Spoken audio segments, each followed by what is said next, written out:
It all started with a bulldozer flattening my favorite garden gnome. By 7:30 a.m., my coffee was cold, my wife Clara was still in her curlers, and a crew of workers swarmed our alpaca pasture like they owned it. Leading them was a woman with a clipboard and the aura of a dictator in a pantsuit, Linda Hargrove, HOA president of Clearview Estates.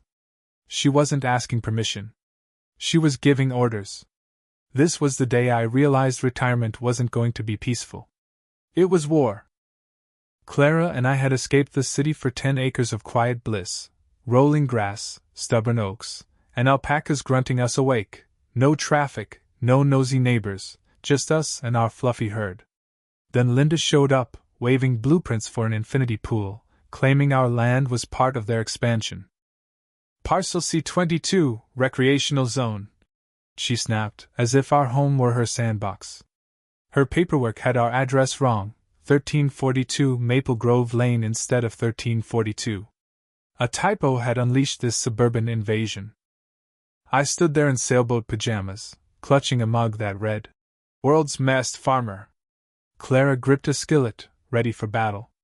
"This is our land," I said. Linda smirked. "The county rezoned it in 2022. Clear out your animals." Clara's eyes narrowed. "Lady, you're trespassing."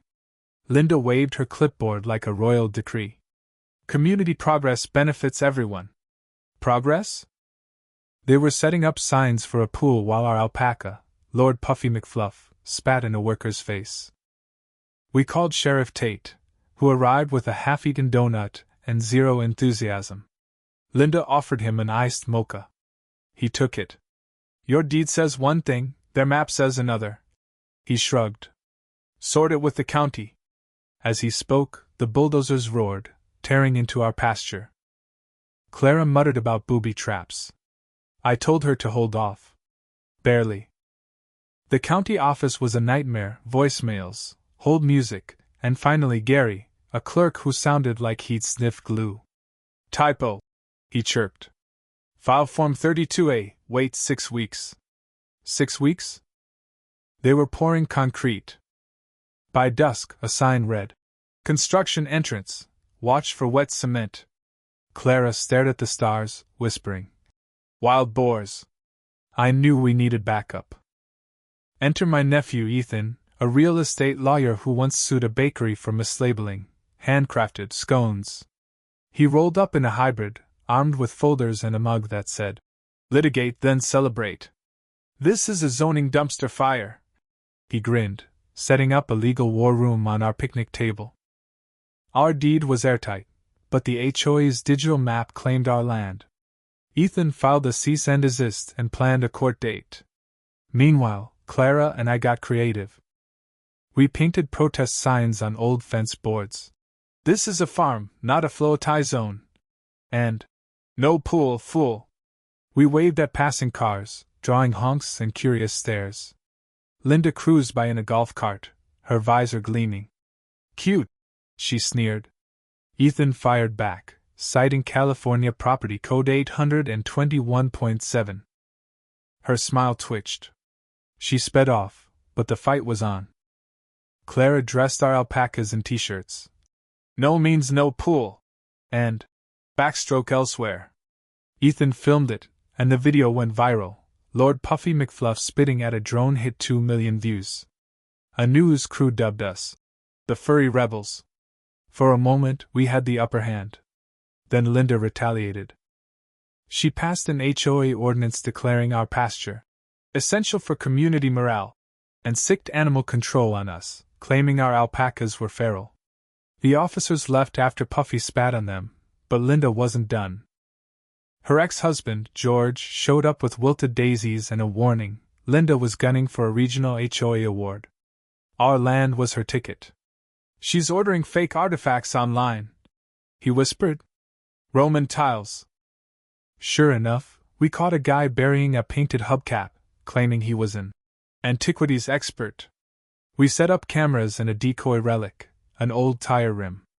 Every day brought new absurdities: drones, tiki torch deliveries, a guy measuring wind speed for pool umbrellas.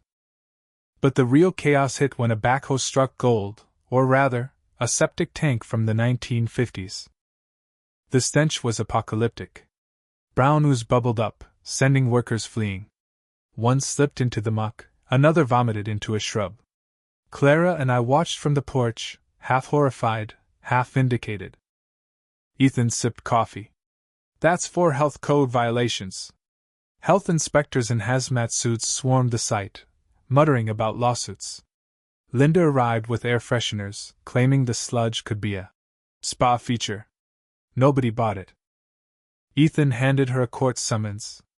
See you in small claims, he said. Linda didn't flinch, but her assistant looked panicked. The hearing was a bloodbath. Ethan brought a satellite map, a surveyor who'd seen it all, and footage of Linda's artifact scam. Sheriff Tate confessed to taking her pool access bribe. Clara elbowed me as the courtroom gasped. Ethan's closing speech, about land, liberty, and HOA tyrants, earned applause. The judge ruled fast. The construction was illegal, the HOA was fined, and our pasture was ours. Linda lost her presidency, demoted to repainting dog park signs. The pool was scrapped. We celebrated with a barbecue, a no-pool cake, and a rented robotic alpaca.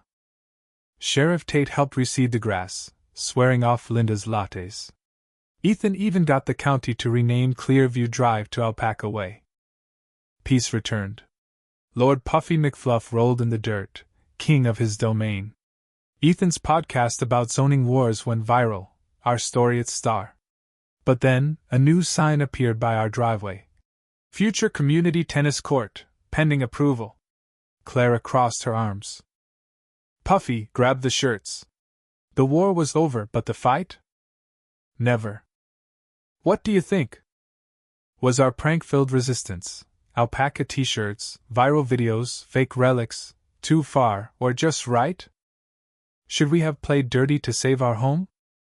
Drop your thoughts in the comments and let's debate. Where's the line in fighting for what's yours?